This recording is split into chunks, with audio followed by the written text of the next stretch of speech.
اهلا بيكم وفيديو جديد من اخبار نادي الزمالك.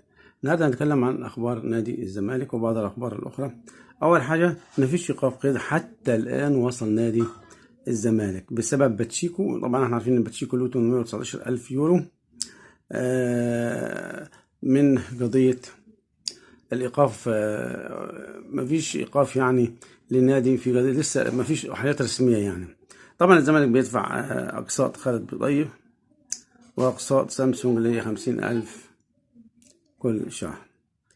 الخبر الثاني، طارق حامد ممكن يرجع الزمالك في يناير، وزي ما احنا قلنا في خبر سابق انه ممكن يرجع في يناير، لان في بعض الناس موافقة وفي بعض الناس مش موافقة.